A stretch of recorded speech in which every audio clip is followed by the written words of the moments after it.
ពិសោធន៍មួយដែរអញ្ចឹងបងអូនកាន់មិញហុងទៅវិញរៀនសូត្រដូចបងនិយាយប្រាប់បងអូនអញ្ចឹងត្រូវមើលវីដេអូការប្រកួតឡើងវិញពាក់ព័ន្ធទៅនឹងអឺ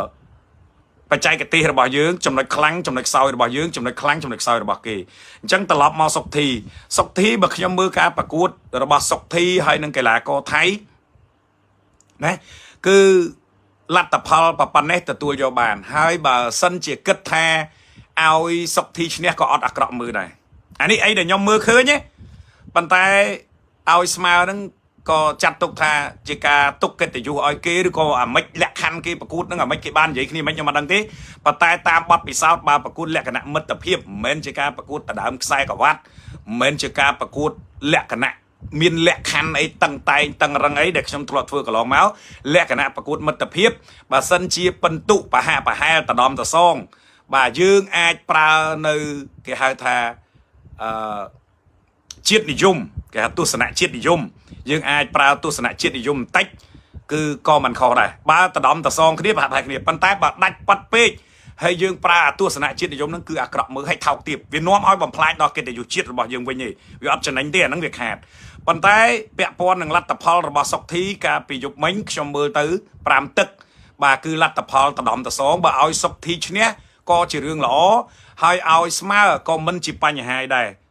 តែបើសិនជាឲ្យចាញ់អាហ្នឹងមិនខុស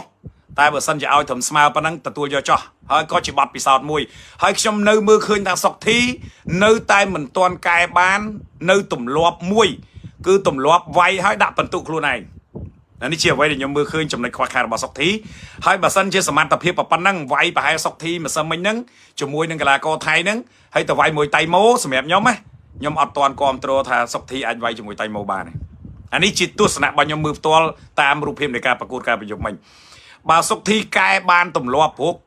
ដឹងស្រាប់ហើយបងប្អូនមើលអ្នកមើលកីឡាថៃអ្នកលេងកីឡាថៃដឹងហើយគឺ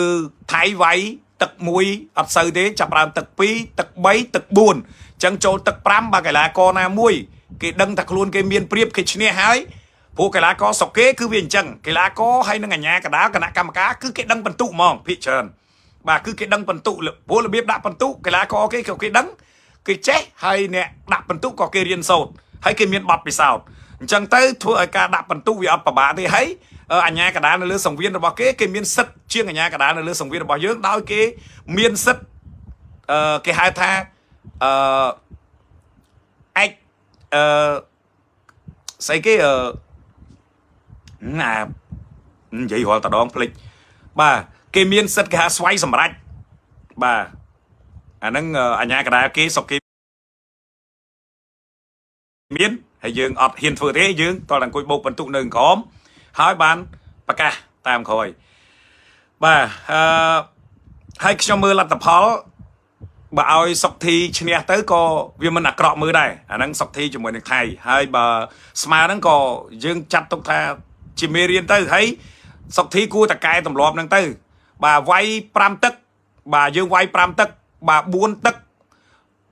ឲ្យតែទឹកចុងក្រោយគឺសុកធីគាត់នៅទម្លាប់ដូចនៅសុកថៃអញ្ចឹងគឺគាត់លេងសូវវាយដោយសារគាត់អាងទៅលើហេតុផលអញ្ចេះហើយការដែលលើកហេតុផលហ្នឹងក៏មិនខុសដែរព្រោះកីឡាសុកគេនិយាយចឹងសុកខ្មែរយើងក៏មាននិយាយចឹងដូចគ្នាដែរគឺហេតុផលមួយ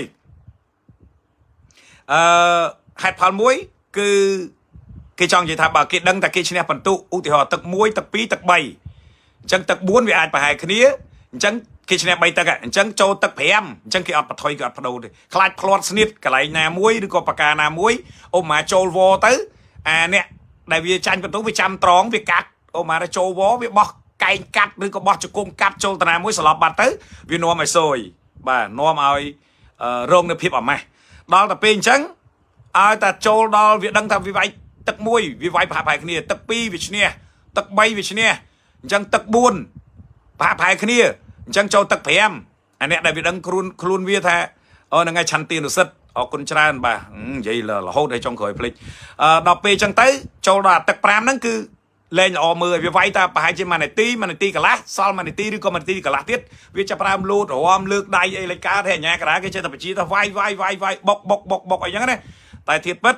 គឺវាអាអ្នកឈ្នះបន្ទុកវាតម្លាក់ចឹងហ្មងហើយអាអ្នកចាញ់ហ្នឹងក៏វាអត់ហ៊ានចូលទៅទៀតដែរគឺវារងចាំបើសិនជាអនុកជ្រួលចង់ផ្ដាច់វារងចាំកាត់បដូរចោលហ្មងត្រូវកន្លែងណាមួយសំខាន់ស្លាប់បាត់វាឈ្នះវិញវាលទ្ធផលវាទៅជាកលាប់ចាក់ ចឹងហើយបានជាកីឡាករសុកធីនេះគឺនៅតែមានទម្លាប់នឹងមួយអត់ទាន់កែទេដោយសារតែគាត់វាជោគជាំនៅស្រុកថៃវាយូរយកតែមែនតើបាទគាត់វាយតាំងពីទូចដល់ធំមានប្រពន្ធដល់មានកូន